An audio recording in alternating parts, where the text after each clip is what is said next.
Hello, everyone, and welcome back to a special Q&A episode of AFL Fantasy Fanatics on a Tuesday night. I'm your host, Bails, and you can find me at BailsDT on the socials. And got a few guests joining me tonight to run through all your questions, so make sure you guys get your questions in on Twitter or YouTube, wherever you guys are watching from. But joining me, as always, is my co-host, Guesty. Tim, mate, how are you? Good, Bails, mate. How are you? Good, mate. Looking forward to another weekend of footy. Yeah, man. Sure am. It's another Thursday night. Only 2 days away, right? Yep, it's coming faster. Next week's Wednesday's not as well, so with the Anzac Day round. So it's we've got plenty of footy in the next couple of weeks. But, mate, you're making yourself going down to on the Friday show with the Traders and then the Campfield? Yeah, mate. I've got my VIP ticket. Going to be down there. I'm not entirely sure what it includes. I think we're down there and we're having a few drinks and maybe having something to eat or something along those lines beforehand. Sure we'll see plenty of punters down there. You going to be down there? I was going to say, will you be smashed by the time I get there? I'm not a massive drinker, but I don't know. Got to make your money on those VIP tickets, I think. Well, maybe, yeah. Value for money. Why not? Will it be as loose as the chat after gather rounds? Exactly. More drinking. There's plenty of that at gather round. No, gather round was a great round of footy. But join me is two very special guests. You heard their voices just then, but we will go to, and they're both actually smashing it at the moment. We will go to the guy that's just outside the top 100 at the moment from the PODPOD. It's Holmsey, mate. How are you? And how's your start to the season gone? Going very nicely. Yeah, going well. Thanks, Bales. Yeah, it has been a good start. Hopefully can keep it going. I was actually going back and seeing where I compared at this time of the year when I had my successful seasons, and I'm actually doing a lot better. So need to keep it rolling and just keep being smart with my trading. Yeah, beautiful. No, you've had a cracking start, mate. And another guy that's made a cracking start both in the rankings and in the Content Creators Cup as the only undefeated coach still remaining. I'm still annoyed that I lost on the weekend. Thanks, Mitch. It is MiniMonk from the coach panel, mate. How are you?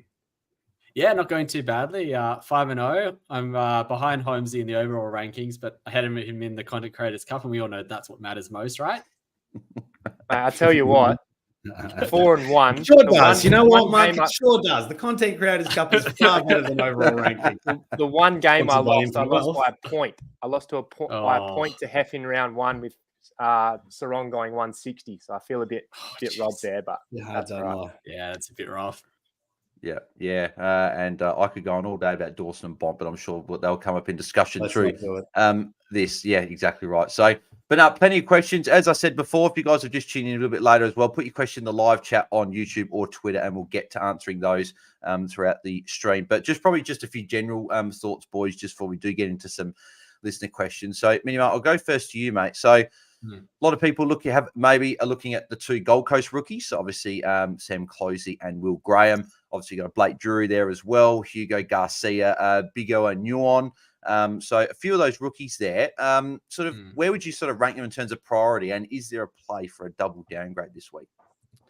Well, I think the double downgrade is 100% on if you don't have both Graham and Closey. I think those two are going to be amazing rookies that any coach would want to have from now up until probably their mid-season buys. They're going to make a lot of cash. They're both going to probably be fieldable at least this week and probably into the future as well. It gets trickier when you're talking about the next three and Drury, Garcia, and Yuan. I think that they're all got pros and cons associated with them. But I have a feeling it might be like Gallagher and Thomas 2 weeks ago, where one might pop one week, one might pop the other. But I think you can hide behind their price and their break evens, and I think a double downgrade is definitely on this week. And picking between those three is probably going to be hard. I'm not sure I have a definitive rank on all of those at the moment. I know that people have been burnt by Drury in the past. I know that Garcia started the sub last week and got a very good score. If he's in the 22 this week, it might be very hard to pass him up with the form that he's had in the VFL as well. And maybe Nguyen's got the best job security. So, we'll see come teams before I make a decision, I think. Yeah, it's going to be a tough call between those three. But Holmes, did you have a sort of an opinion on those other three? I think, obviously, as MiniMonk said, I think Graham and Closey are the two priorities. But do you have an opinion on the other three and which one you'd be targeting over the other? Nah, I think Monk nailed it. There's pros and cons for each. I will say Garcia looked fantastic coming on as the sub. There's not often where I sort of watch a game and a rookie stands out the way that he does. But I wasn't even looking for him, and he just looked fantastic at the way he was hunting, and he made a real influence in St Kilda charging home late in that game. So I think there's been word that he's playing. It's not confirmed, but I'm hearing from a few sources that he's in. And he's actually someone I'm looking to target this week. I think he's ripe. And Ross has shown with Wilson that he's not afraid to play these young kids. Philippou got a big crack last year, and they're sort of rebuilding on the run. So it wouldn't surprise me if he gets a good run of games. Yeah. Yeah, no, plenty of rookie options coming through at the moment. Tim, another issue from this week. No, you're an owner. Matt Crouch. Obviously, we've had a couple of days to sort of since we recorded our pod. Have you changed your sort of thoughts? Are you maybe looking to trade Crouch? Are you still looking at holding? What are your thoughts with him? Obviously, missing. I think for me, I'm in a little bit of a unique position. I know you're in a similar position, Bails, just because we've got some cash up our sleeve. So I'm in a position where I can go Massimo down to Graham. I've already got Gleesy. And then that gives me enough cash to get McKercher up to Sam Walsh. And I mean, I think I don't have a single dollar left, right? So I don't think there's anyone under that I look, have a bit of a question. He doesn't have a great run. He might not be heaps of value, but look, it's effectively a mid-price rookie upgrade, right? So, and I also, while he is one of the kind of more traded in players, he's a little bit unique as well, which is not normally something I really go for, but so in that case, to answer the question about Crouch, I'm kind of leaving him alone. I'm just putting him on the bench. But I think there's a really strong argument either way. I think depending on your team, which is, it's kind of a bit about a get out of jail card for us when we're kind of giving advice or whatever. But depending on your team, I know a lot of people are talking this week. They're not able to go up to someone like a Sam Walsh. We're looking at players between that kind of $600,000 and $700,000 mark. And I think, I must admit I haven't done a lot of research on those players, so I'm not talking with a lot of knowledge about them. But I kind of my gut is I would feel more confident than maybe upgrading a Matt Crouch to a primo. I'm not necessarily sure who either. Once again, we got Dacos coming off his bye. I know he has been great and he hasn't got a great matchup first up, but once again, he's pretty much a D2, and he seems pretty good value. I think 907 or something along those lines. So I don't think we should be, too quick to put a line through him. So, like I said, I think depending on your team, I think there's strong arguments for both. And, being best 18 as well, you can, we talk about being able to hide behind it. It's become a bit of a catchphrase. It's turning into groupthink a bit. But the truth is that, you can kind of get away with, one less kind of primo or whatever, however you want to term him. And not get too hurt, hopefully. Yeah, I guess I was just going to say, one thing I might be considering if I own Crouch is, can you look at something on Thursday night? You've got Darcy Wilson or both and Riley Sanders that you could have a look at and decide if, they pop a poor score, maybe I do want to trade a Crouch. I suppose the only concern I would have is, what's his role going to be if he comes back in next week, and will he come back in next week? Are the Crows going to throw the magnets around a little bit? I think Bales probably has a bit more of a better idea, but has he done his job? Has he maxed out in price? Could you just, even if he's not playing next week, you probably just trade him next week anyways to the premium that you want to. But that's the other things I'd consider. In terms of what the Crows doing, I actually don't have really much idea, to be honest. I'd sort of found it pretty sitting there watching the Crows win was great, but then seeing Dawson on the other end going bad was also sort of like real salt while they're winning. So I would have loved to have been a lot more up and about when they won, but putting an all-Australian midfielder and a great half-back up forward, I didn't quite get that. Berry was a sub. He's not a sub, but he obviously came on and played pretty well, kicked the winning goal, but a lot of moving parts there. I'm not sort of sure how that's going to sort of really play out, and Crouch being out this week is probably just going to muddy it a little bit for a week, or maybe they just bring Berry in for the sub. But Holmesy, do you have any differing thoughts on Crouch? And then in terms of if you are going to an option, obviously there's a few options: Walsh, Goulden, Dacos. I know DC was talking about Touk Miller. He's looking at as well. A few guys there. Is there any of those options that stand out to you that you'd be looking at? No, not outside of the obvious ones. I probably would look to trade Crouch, if we're honest. I know it's a lot easier to say that without any skin in the game and without seeing anyone's teams, but I think that's the second week in a row that he actually saved that game quite late. And I think if his role is going to change with all of these younger, quicker players coming in, and he's not around the ball as much as he was before. I don't think he's going to be that low hundreds guy that maybe he was to start the year. I think he might be that 90 to 95, which in that case, he's made his cash and you probably look to get off. But as I said, coaches might have other issues that they need to deal with, and he's pretty low priority. But if you're looking to attack and get ahead, I'd probably look to get off him. Yeah. Yeah. Do you have a favorite? I was going to say, do you have a favorite option out of those if you are trading? Any one of those guys around the 850, 950K range? I mean, Walsh is right for the picking. 145 coming back.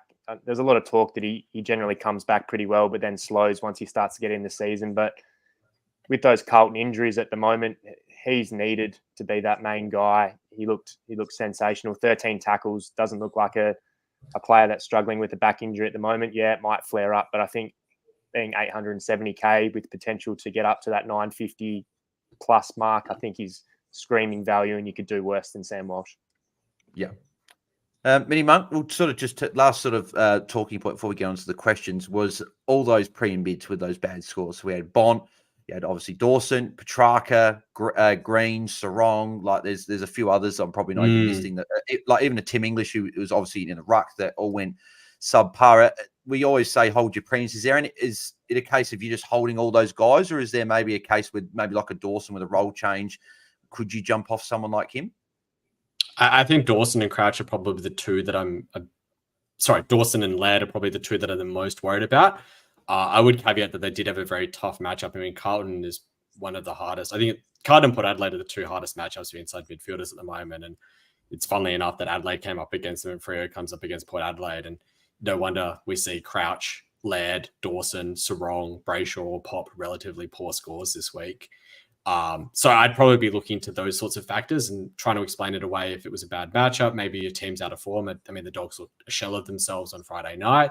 But when it's a role shift like we've seen it be for Laird and Dawson, that's when the alarm bells are probably ringing in my head. And I would be seeing, like, if you've got some reason that you can hold them on or like you can move them, then explore those routes, but also look at what else is going on in your team. Don't just be as simple as they popped to 60. I want to get them out of my team as fast as I can, because there's every chance they come back this week with 100 and 110 scores. They're good players for a reason.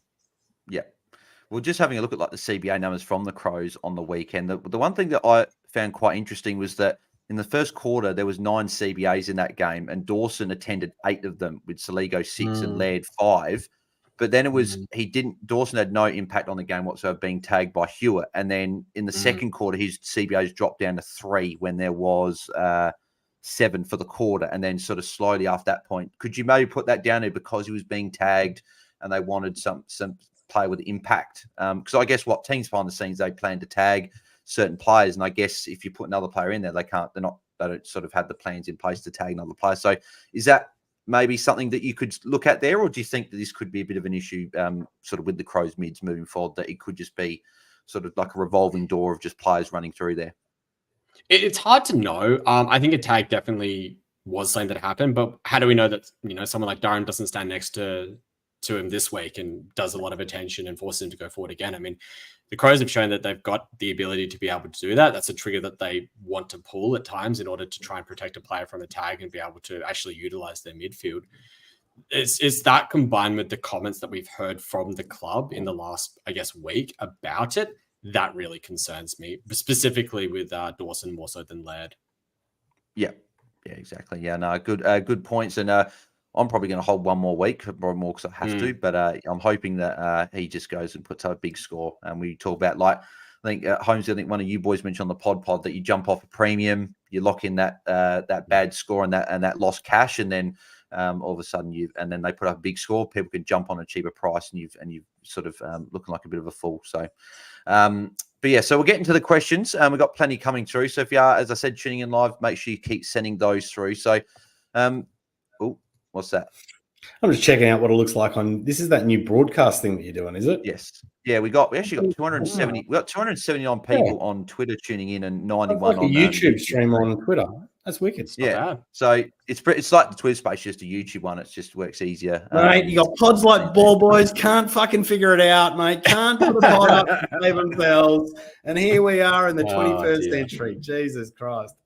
Oh, I love it. But no, I appreciate everyone that's tuning in on Tuesday night with a bit of a Q&A here. So Jim's got the first question here at Holmesy. So he said, is Heeney a must trade in this week if you don't have him? And what are your thoughts on Fife and Fisher to Heeney and Graham? So maybe your thoughts on Heeney first, then your thoughts on those trades.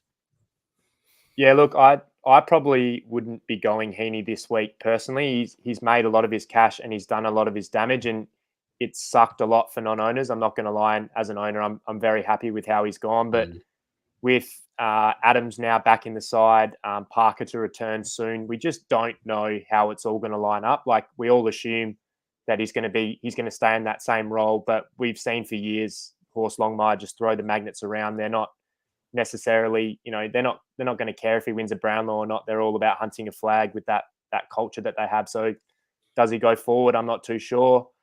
If he does continue in the form that he's in, he's going to go from 940K up to maybe $1 million. So you're looking at an extra 60K to get him at some point, but he's not going to be much more out of reach than he is right now. So I think the safer thing is to kind of have a watch and see how it lines up and try and attack elsewhere. But I'd be keen on Monk's thoughts on that one, because it's tough. Yeah, I completely agree. He's priced at 115 already, basically. Like, that's just way too much to pay for any player, let alone a player whose role could shift with players returning back into the side. And as you said, the damage is done. Like, it's really hard to say that, but there's no point trying to chase your losses at this point. Yeah. But yeah, so what are your thoughts on a Fife and Fisher to Heeney and Graham? Is Heeney probably one that you maybe look at going if, I guess they don't have a Flanders, you go there, but maybe what about a Zorko, Holmesy? Maybe someone like him, or would you even save some cash? But so I guess probably the question is, what's your thoughts on Fisher? I would love to talk about Fisher, especially with McKirch. Well, I mean, is he out for a week? I think it sounds like he could play this week, but I guess he's playing more midfielder and forward anyway. Sure. Yeah, look, I don't hate the trades, but I'd be just wary if you're getting rid of 2 mid prices this week to get up to a premium. You don't want to be too heavy on the rookies next week when we're coming back into the best 22 system. We've been blessed with some rookies, but we've seen plenty of them drop 30s and 40s. And if you're going to be having 6 or 7 on field come round 7, you could be in a bit of strife. So in theory, I don't hate the trades. I mean, I traded Fisher in round 2. He's been doing his job ever since, but he's not someone I'd really be looking to get off just at this point of time. I think he's just treading water enough he's not a top 6 forward, but he's not dropping 60s and 50s at the moment. He's been around that 80 mark. So I think it's probably not time for him to go at the moment. I think you probably got to hold, but yeah, Fife's ripe. He's got to go. I mean, a Harley Reid, a Darcy Wilson, a Harvey Thomas on the weekend, but that's not reliable. But we've got rookies that are scoring in line with Fife that I think you can use that cash to get up. And yeah, I don't hate that at all. Yeah. Mark, you were going to say something about Fisher? Oh, I was just going to say, I think Fisher's a hold. I don't think there's any reason to move him on. He's going at 80s essentially since the round 1 game. I think he's averaging about 82. And realistically, I don't think that there's many forwards that are going to go more than 90 odd aside from, the likes of Heeney, Zorko, Flanders, and Powell. And if you're going to one of those, it's maybe something that you could consider, but I'd rather just sit him there. But Fife has to go. Like, Fife can go this week. You do something like a Fife and McKircher to a Graham, and even if it's someone like a Lukosius or a Caldwell, or take a punt and someone in that 700K price bracket, I'd much prefer that. Yeah, just quickly on Zorko, he's been incredible to start the year, but a thought that sort of popped into my head today, Zach Bailey out for 4 to 6 and McKenna coming back, would not surprise me if they shift the magnets a little bit and he maybe goes forward again. I'm not saying it will happen, but there is a little bit of doubt there. So I think maybe it could be safer this week to have a watch to see how that all lines up. And if he does stay in that role, then I think that gives the green light to attack that the week after. Yeah, and especially with that on top of like the injury sort of risk and that, I think it's a good call not to go. But I guess what Fisher's got Hawthorn this week, and we saw what guys like Flanders and even like Lukosius and that did last week. Fisher could have a big game this week. Just on that, Fife has Freo as well, but that could be a sub game too if he's looking tired. Monk, do you still have Fife? Would that be a worry? I was just saying, you said Fife has Freo. I think he plays for Freo. Sorry. Fife has the Eagles. Sorry. West Coast matchup. Sorry. Yeah. Mate, as Justin Longmuir said just on the news before, we're in great form. Yeah, they are. They are. I mean, they've only lost 2 games by less than 2 goals, and they're pretty tough matchups. I think that the Eagles are in great form as well, coming off a win against Richmond. I wouldn't be surprised if Fife gets an early sub if Freo are up in the game. I think that the likes of O'Meara and Erasmus are players that are most likely to be the sub for Freo, given how Longmire's been setting up. Longmire, I always get it wrong. Has been setting up the team so far, and so doing a like for like that wouldn't surprise me. Yeah, that comment from Tim was just Eagles just got to win up and about, trying to poke fun for Chirp. I can't believe that Justin Longmire said we're in great form. I'm like, you fucking kidding me? We had one win, mate. We've been playing terrible. Yeah, well, you did push Sydney. I was relatively impressed with how you guys held up against Sydney. Sure. So yeah, that's true. We're pretty average, but we had the effort was there. That's for sure. Lee Craig has got this question, Monk. So, which two go first out of McKercher, Jordan, Massimo, and Jai Clark? So, how would you rank sort of those four guys in order?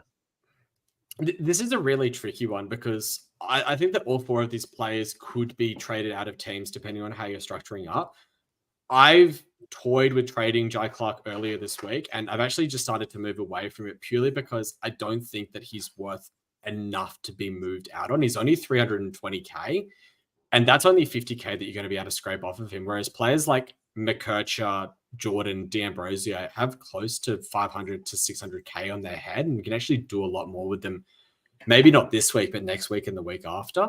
I think of those, McKercher is probably the highest priority simply because he's a rookie. His price is going to be coming down and he's clogging a midfield spot. And then I'd probably say that the next one, it's really high, but it's probably actually D'Ambrosio. Jordan can probably keep chucking away at those 60 to 65 markers unless he's dropped this week, whereas D'Ambrosio is going down in cash. Yeah. No, Muss has been a tough watch. He does head north this week, though, so I'm sure if I trade him, he's going to pop a 90-plus score. That's pretty much locked in. Sneako's got this question here. So, general question, who is the fallen premium you're looking to target first in the midfield that offers value? So, Tim, I'll go to you first for this one. Sort of, is it Walsh? Is that the guy you'd probably be looking at in terms of value, or is there maybe another guy you're looking at? Look, I've got to try and remember off the top of my head here, right? But I think when I was looking at value, pretty much the first guy that I liked to look at was, I think he's Walsh 886 or something along those lines. 886, yeah. Yeah, and then I think the next one up that I liked the look of was Dacos at 907. So, and then, I didn't look much further than that because I think, Bond 930 or something along those lines. But anyway, I couldn't afford that high anyway, so it didn't really matter to me. So, but I think... Look, I think it's Walsh. Once again, I'm kind of still doing my research this week. I'm curious to find out what the boys think. I certainly can't see anyone underneath his price that would be a better pick. Although, like I said, there are a few concerns about run, the injury. But yeah, I'm kind of, I don't know. I'm trying to not think about it too much with a trade like that. Not overcomplicate it. It's a good upgrade. It makes my team better.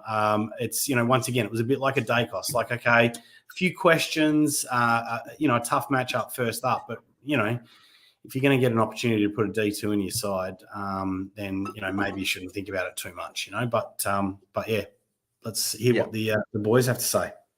Yeah, Holmesy, you want to go first with your thoughts? Yeah, look, I haven't looked into this too much purely because I'm not shopping at this range this week, but Errol Goulden really stands out to me at 930k. He's had to do a little bit more inside time than he usually does with the outs so far this year. And last year, we actually saw his scoring decline a bit when he was more inside, when he was purely out on the wing with little spurts inside. That's when he had his monster game. So with those players coming back, I think Errol's ripe. Maybe you got to see it one more to see how it all lines up, but the price is probably right there. So Errol's one I'd definitely be looking at. Bont, I'm still tracking quite closely. I think he's too proud a player to have a game like that again, and the Bulldogs need to bounce. But yeah, you'd be a brave man to go there this week with a break even of 140. Just on Goulden quickly before we go to Monk's thoughts on it at Holmes, he was that, so he's got the buy in round 12. I don't know if that does that sort of worry you. And then he's also got Hawthorn in round 7. So I don't know, maybe Finn McGuinness goes to a guy like Goulden. Are any of those two things a worry, or are you still happy to launch on Goulden? Yeah, look, I wouldn't be worrying about the Finn tag too much. He held Flanders to 125 on the weekend, so they're going so badly that they might deploy a tag in the first quarter, but when the game's done soon after that, they're just releasing it and having a crack. So I wouldn't worry too much. Yeah, the round 12 buy might be a little bit of a concern, bit team dependent, as Monk likes to say. You'd have to see how your sort of structure's lining up there, and because we do need some round 12 players. That's the nature of the beast. So if you've got room there, I'd like to have a look at it. Yeah. I was going to say with the round 12 bye, we have a lot of players in our team that do have the round 12 bye, but we don't have a lot of mids that have the round 12 bye. I mean, you're talking the likes of the Lions, GWS, North Melbourne, and Sydney. Realistically, it's Goulden, Dunkley, and Tom Green is the three that people would probably target off of that bye. I think that you can afford to go on one of them, especially if you don't have a Tom Green at the moment. Yeah, and I guess I was just going to say, I guess if you've got Goulden, then you don't, when the round 12 bye comes and round 13, you've already got Goulden, you can look at the other guy. You can look at a Tom Green, you can look at someone else. So that could be a positive. But sorry, you continue. Yeah, exactly. Especially with where Goulden's price is with respect to someone like a Tom Green or even to a Josh Dunkley. I mean, those two are close to $1 million compared to Errol Goulden, who's down in the 800s at the moment, isn't he? Or 930. So it's a big difference. In and around the Sam Walsh price tag, I think another one to monitor, but probably not go for this week, is Darcy Parish. He's getting very cheap, especially for a player that can go on stretches of 130. I think that that's someone we need to keep an eye on. And I do really like Dacos, despite the fact that he is, I guess, a defender mid, but you can still bring him into your midfield. I mean, he's a player that we know can be a top 3 defender, if not the number 1 averaging defender for the next 5 weeks, even with how good Shears has been going. I'd certainly look at that. The only other thing I was going to add as well, value guys to look at in the next few weeks. I know Sanch mentioned on the Hat Chat pod was those Melbourne mids. So even Petrarca and Oliver, obviously want to see something from Oliver first before we bring him in, but he's going to be 800k, which is crazy to think that value is going to be there. And Petrarca is going down as well. He's under 900 now as well. So they're the two. Viney as well as a watch, but I'd probably look at the other two if you see something from them. So Took Miller. Yes, Took Miller is another one. Yeah. How much GWS fixture? Took is 873.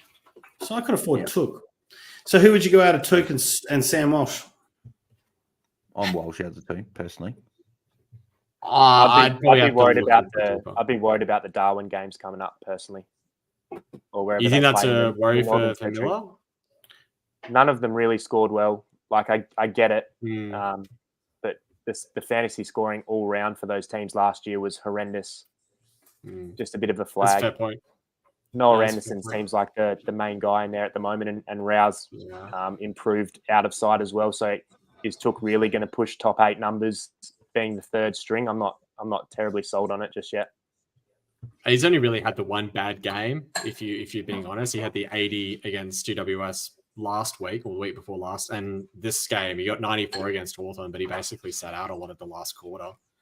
He was probably pushing towards a 110. I think that if he goes at around that 110 marker up until the round 14 bye, I'd say that that's probably a win at his price point right now, but there are probably players that present a bit more value than that. No, good calls there. Ram has got the next question. He said, rank the best downgrade targets, Tim, out of Lohman, Garcia, Nuon, and Drury. So Lohman's another one we didn't speak about. We had Zach Bailey out for, 4 to 6 weeks. He's probably, job security is probably pretty good now, so he's going to be in the side. Or something like that? Just over 300, isn't he? Let me have a look. He is priced at... I quite like Lohman. 314 break even of 0. Garcia, I mean, what do we think about Garcia's job security? I mean, obviously he scored pretty well in the time on ground that he had, but he was a sub. Not really. I mean, what do we see happening at the Dogs? The thing with Garcia is he's 222 break in a 5. You could just watch for a week, see how he goes. That is one. But we did see a Will Graham. A lot of us said we can wait a week. And then the value king that is DT Lemon jumped on Closey, and then he jumped on Graham last week, and he's up probably near 150, 200K on the rest of the comp because he jumped on them a week early. So if you jump on a Garcia or someone, that could be something good. But yeah. I think Lohman's a tricky one. I do think his job security increases, but I'm interested to see how Brisbane shuffle the magnets now that Bailey is out. I don't think it's as simple as Bailey's out, Lohman gets the role, which is what a lot of people would probably be hoping for with going for him.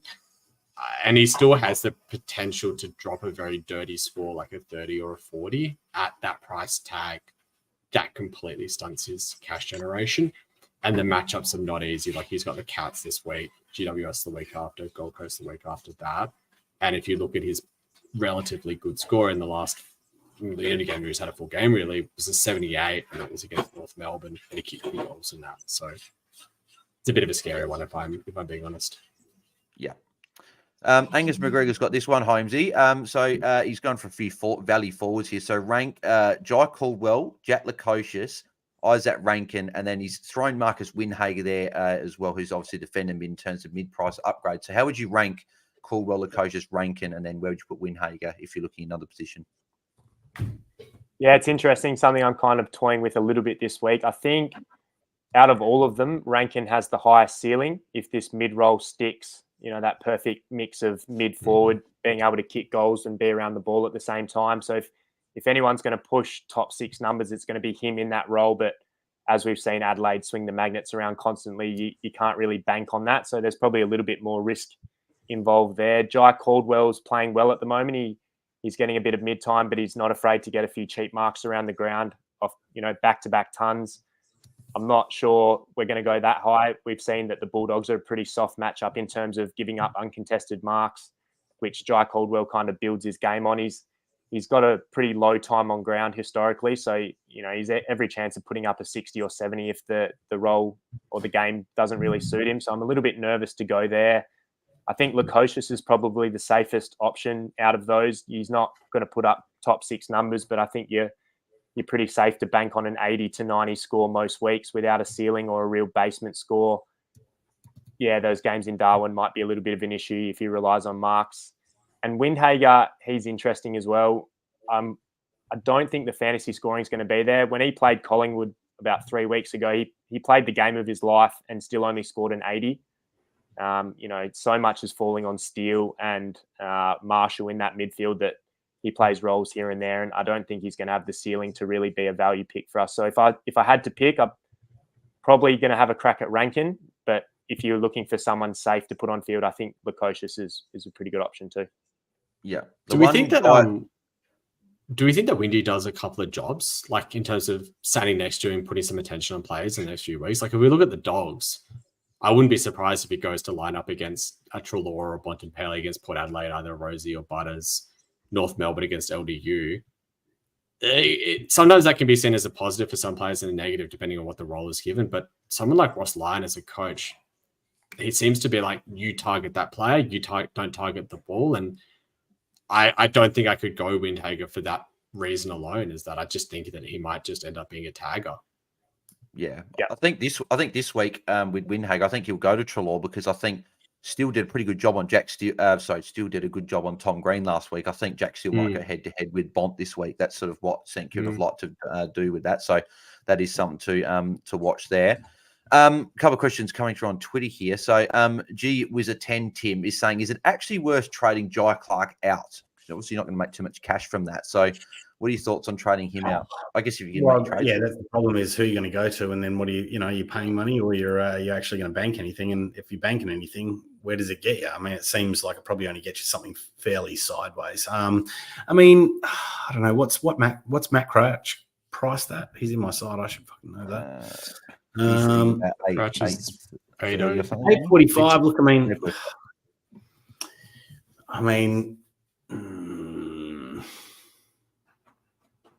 you look at it and doing Clark to Graham loses you money. Yeah. It costs you $6,000 to upgrade Clark to Graham. I think, you got to have better options to trade out than a Jai Clark. I think so. Yeah. I think early in the season it's probably a play to get that cash in, but now it's almost like you sort of stuck with him. I think what do you think about his job security? Obviously he's played the sub, right? But he's kind of had been. We know what Chris Scott is like. He's played the sub, been the sub a couple of times, but he keeps coming back into the side. He keeps getting midfield time. Maybe I'm kind of hoping with him that maybe he just kind of sits there and is a bit of a slow burn, and I don't know, maybe makes another $100,000 over the next 6 to 8 weeks or something along those lines, and maybe we can turn him into something then. The only trouble you got to be careful, Tim. You got Dangerfield coming back potentially this week, and then Cam Guthrie's reported as 1 to 3 weeks away as well. So if these players come back, you're right there. Yeah, And you really got to hope that even. you got to hope that he's dropped this week. Personally, I think you hope for that and not another sub game, because if he has another sub game, then he is going to start bleeding. But you still got to go off a McKercher type before you go off Clark, because even if Clark is sub, he might drop 20 to 30K. Whereas if McKercher has another really poor game, he's going to start bleeding even more cash. So you got to use that cash while you can. Yeah. I was going to say he's got a. If Clark's dropped, it's a blessing to size for some people. Like it gives you a loophole in the midfield. Yeah. Which people are probably screaming for this week with best 18 and no other players really that they would own that would be of midfield status. I mean, I don't think there's anyone that's relevant from Melbourne or Richmond that has midfield status this week. So if we get a free look at, someone like a Darcy Wilson or a Riley Sanders or even a Matt Roberts or something like that, it's just a blessing. Well, that's, like Riley Sanders, I'm sort of toying, do I play him on field this week or do I leave him on the bench with the chance of, if he does put up a good score, there's no way of me bringing him on unless I'm bringing in a guy on buy or a red dot, which is sort of not quite what I want to do. But I guess, minimum, we haven't talked about Riley Sanders much so far, but obviously not great for us owners, and he certainly wasn't very happy with being subbed out either, and I can sort of understand why. Do you think that now, because he has had that sub, he's got a few weeks now to sort of be not subbed and might have a big game on the weekend being fired up, or is there a world where you could trade him out? Who knows what Bevo is thinking anyway? He probably doesn't. He probably wakes up in the morning, he doesn't know what he's going to do for the rest of the day. Honestly, a break even at 50, and he's gone above that in 4 out of his 5 games. The only game he's gone below that is the game that he got subbed out on halfway through the third quarter after being essentially shifted out of a midfield role. I think you just have to back it in. The article came out today that he's 36% forward. So there's always a chance that he gets that forward DPP as well, which would be, well, that'd be great. Like if you can get, the likes of Reed, Sanders, Dempsey as mid-forward options and playable at F6, then you're just in a great spot. I don't think I'd be trading him this week. Yeah, especially with Libber out as well. There's a midfield spot open up this week. Yeah. Louis posts on Twitter, he said 2 pods in 1 week, Holmsey in the doghouse. So, Louis, mate, good to see Louis tuning in. He told me he wasn't going to listen, that dog. Oh. Louis, mate, hopefully he's recovered because, it's a big weekend for him in Gatherend, as he was saying on the pod. So, he was best on ground, mate. Best on ground. 100%. Even was chatting to a few of the Crows boys as well on Heeney Street after we were at the thing, chatting to O'Brien and then a few boys there. So it was quite funny. Ben McCulloch, Tim said, what's your thoughts on Taylor Adams? Obviously, he's a watch. I don't think you're launching him this week, but what are your thoughts on him moving forward? Tim?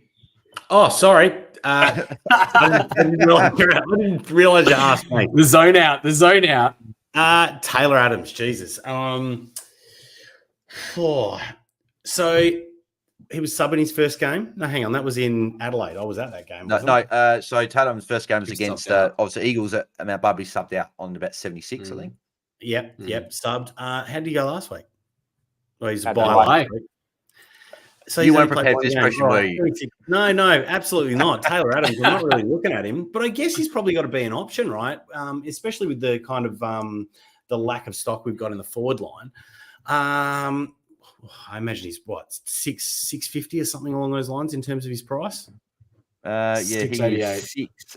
Look, I haven't thought about him at all, but I don't actually think he's a bad. I think he's someone worthwhile considering. I mean, I guess it'd be good to see what his role is for at least probably another week. Is he still sub? You'd think he'd probably been playing full game time now. But yeah, I mean, this is why we're a little bit uncertain about Heeney, right? We're not sure what's going to happen with that midfield mix in Sydney. With is Parker back yet, or is he due back very soon? I think he's a couple of weeks away. Yeah. Yeah, so I thought he was actually going to be back this week, but maybe the injury list. Ooh, I thought he was due back this week. I'm just getting Sydney's injury list up here. So Parker, Parker's out this week, listed as 1 week, and Sheldrick is a test. So whether Sheldrick, I can imagine Sheldrick's probably going to be the sub if he comes in. But yeah, Parker's still a week away. So, and then Mills is still 8 weeks away. So still a fair while. Yeah, look, I mean, someone to consider. Yeah. Well, Probably I guess the other. Yeah, Well, yeah. I'd be very hesitant, not only because we don't know his role and his injury history, but also like round 12 bye forwards. We already have Heeney and Powell, and people are considering Zorko. We've got Fisher as well. Are we going to add another player to the pot and just pray it all comes out in the wash? I think that would be very scary for me. Yeah. Well, actually, the one forward I was going to get your boys' thoughts on as well, because he's got the bye this week, but he's got that round 15 bye, which is a bit better in the forward on Holmesy, is Liam Baker. And Shy Bolton as well, we can probably also throw in the mix here as well. 2 guys on bye. Are you looking at either of those guys coming off their bye? I'll definitely look at it. I think Shy Bolton was actually right for the picking last week. It was just unfortunate that he had his bye. He's shot up in price now. But yeah, absolutely. With those Richmond injuries, they're both playing prominent roles for their teams, and they're both scoring in line with top 6 forwards. So you'd be silly not to look at it, I think. Yeah. MiniMonk, moving on to your Freo Ruckman in Luke Jackson. Lindsay Blight's asking, is Luke Jackson a hold or a trade? And if it is a trade, looking at Dacos, Walsh, or Goulden. So firstly, is he a trade? And then second, who would you go with those 3 guys? I don't think he's a trade. And part of the reason why I don't think he's a trade is I think that Darcy will be eased into rucking. I don't think it'll be the 70-30 split that they'll try to aim for a bit more later on the season. And he's coming up against Bailey Williams this week, who's a fairly soft ruck matchup in terms of scoring for Ruckman. But the other reason why I think he's a hold is that his next 3 matchups are actually really good for key forwards to score against. So even if he's rucking only 30% of the time, he'll be going up to key forward, taking probably the second forward, maybe the first, depending on how the game is going. But West Coast, Western Bulldogs, and Richmond are not only friendly matchups for the key forwards, but they're also friendly matchups for the Ruckman. If he's splitting his role between those 2, I think he can still pump out 90s. And I don't know that there's many forward options that can match at that level. So I don't think he's a trade. Yeah. Just with those 3 as well, because we got Fantasy Pig has asked her, who would you bring in, Walsh or Goulden? So, Minimum, if you had to choose one, Walsh or Goulden, then add Dacos in there as well, who are you picking out of the 3? I'd pick Dacos over the other 2. Walsh versus Goulden. Oh, that's a tough one. I'd probably pick Walsh just because of the safety in numbers. A lot of people will be going to Walsh this week. Yeah. That's a tough call. I'm looking at all 3 of those actually, and I think it will come down to how maybe a Steele or Bont goes a VC on Thursday. I don't know about you boys, but I don't think there's actually too many good captain options from Saturday or Sunday. It's more the Thursday night game, so maybe Goulden could be a shout with a decent match against Gold Coast later in the round. But it's going to be a tougher decision with those 3. Going down this here, we'll go a few more. What do we got? Marco actually asked Whitfield or Dacos. Holmesy, who would you be going out of those 2 guys? I think it's got to be Dacos purely because of the price difference at the moment. Whitfield's very expensive now. He's in fantastic form. I don't have the run off the top of my head. I don't think it's very easy, but I could be wrong there. But I think Dacos, we're all expecting him to bounce, and I think the price difference between those 2 gets it done for me in that situation. Yeah, the next 3, actually, next 3 or 4 for Giants. Yeah, you got Carlton at Marvel, Brisbane at Manuka, and then Sydney at the SCG. So sort of not too many easy matchups coming from there. Yeah. Gets a bit better with the Bombers and the Bulldogs before the bye, but a little bit tougher there for Whitfield. Yeah, I mean that's the other thing. The bye, we need to start factoring that in. Whitfield round 12 bye, Dacos round 15 bye. Splitting hairs.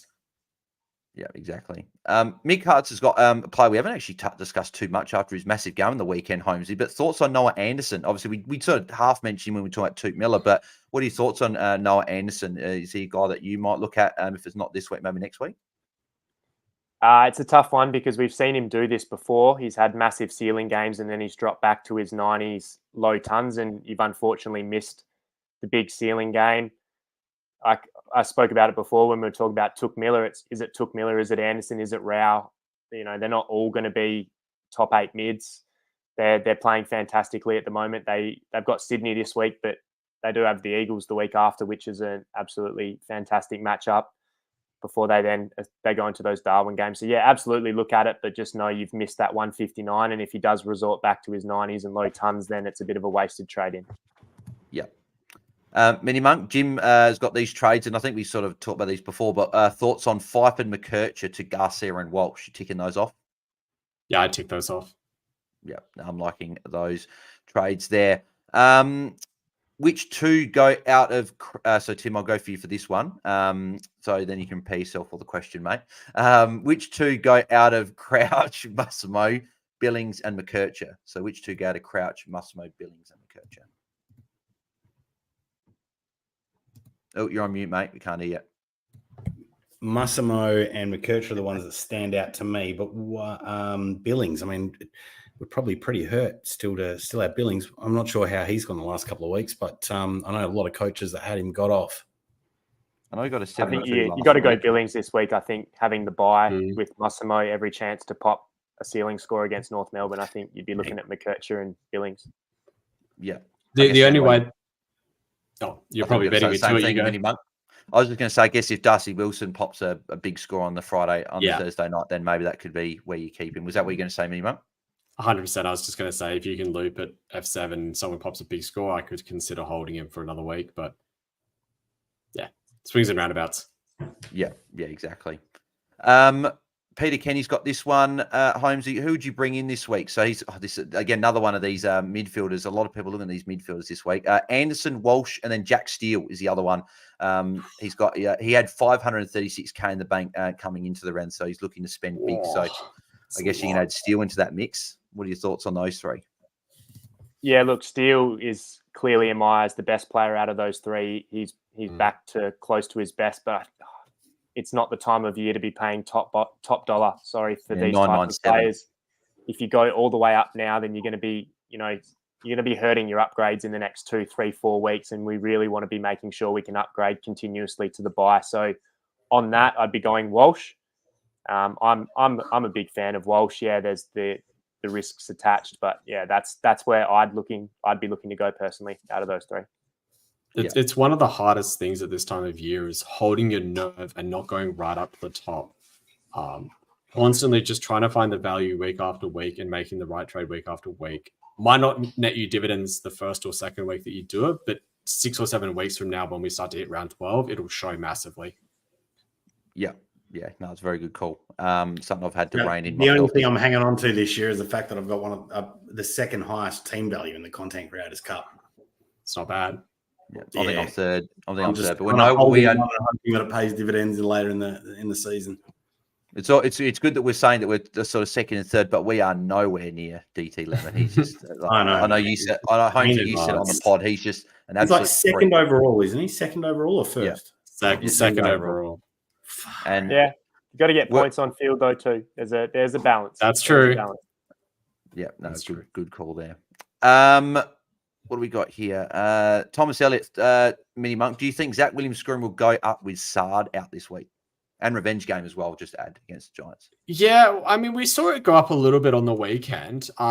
He did have his typical second half fade out, which is what we've kind of expected from him. He has a really good first half and then somehow just doesn't seem to find the pill in the second half. I think that he needs to go soon-ish. I think his score probably does go up a bit more with side out, but it'll be interesting to see who they bring in. I think they held Chincotta over from their VFL game so that he'd be right for the AFL game this week.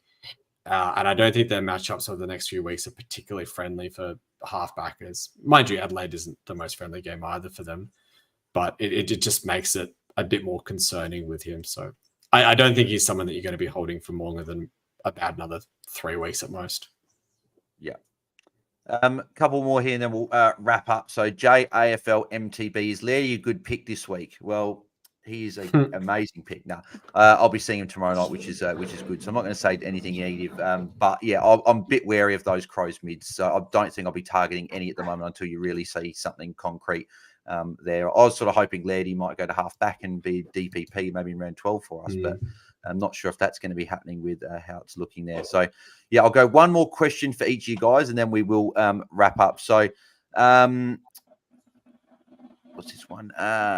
Yeah, actually, Sam's got this question, Holmesy. So how many rookies should we still aim to have on field post this week? Yeah, look, that's the $1 million question. Personally, I think I'm going to be sitting hopefully about 5, potentially 4. If things go my way, I think that's probably the number where you want to sit. Just because I'm a little bit wary of, we've had it, like I said before, we've had it pretty good, but they still are rookies at the end of the day. And if you're caught with a couple of 30s and 40s during a best 22 week, that's when the rest of the comp's really going to get a jump on you. So I think five's going to be good. 4's probably ideal, but you wouldn't want to be 6 or 7. I think you're going to be in a bit of strife there. Yeah. Marco's got this question, MiniMonk. What are your thoughts on Luke Ryan as an option, being going very well for Freo this year? Oh man, I'm in a Discord group with the Fantasy Tate TV guys, which is a bit more Supercoach focused, but he gets the nickname Puke Ryan because of how much cheap ball that he gets. And as a Freo fan, it can be a bit disgusting to see how much we want to use him, but I think that he's been much better this year compared to last year, and I've actually enjoyed seeing the ball in his hand a bit more. I think that he can be close enough to a top 6 defender. The only issue is you are paying for a very high price now. Like, he's $912,000. Like, Dacos is cheaper than him compared. Like, it's just he's not going to get much more expensive, right?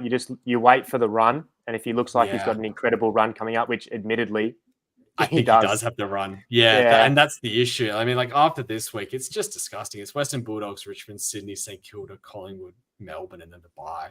And he's got the round 13 bye as well. I mean, that run is filthy for someone who can just pick it up like he can.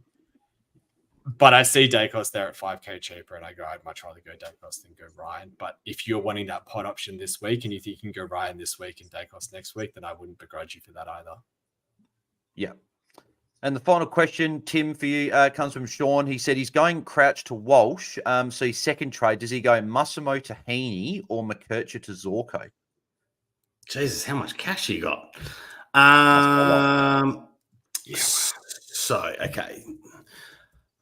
Look, I mean, we know what. I mean, surely we're so worried about. I would probably be going with Heeney only because I am very concerned about Zorko, but there's probably coaches out there with maybe bigger brass and balls than mine that would go down the Zorko line. Yeah. Just finish off, Holmes, your minimum. Do you guys have any thoughts just on that one as well, just as we wrap up? Because I guess it's tricky because you're going Musmat, which is there, but then you keep McKercher, but you get probably not the best player, not the better player out of Heeney and Zorko. So, because I don't even know where I'd go with this one, to be honest.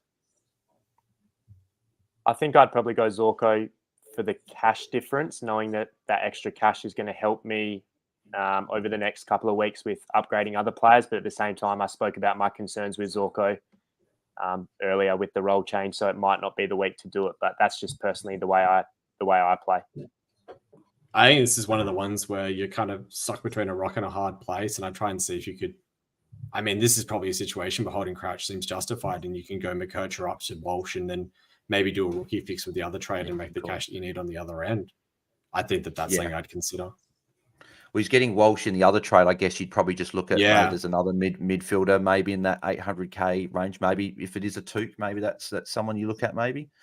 Or just hold Crouch. Like, Crouch was Crouch to Walsh, right? Like, if you can hold Crouch, use him to loop at your midfield M8 spot and do a rookie fix and then assess Crouch the week after. Like, that's the circumstances where I'd consider holding Crouch this week.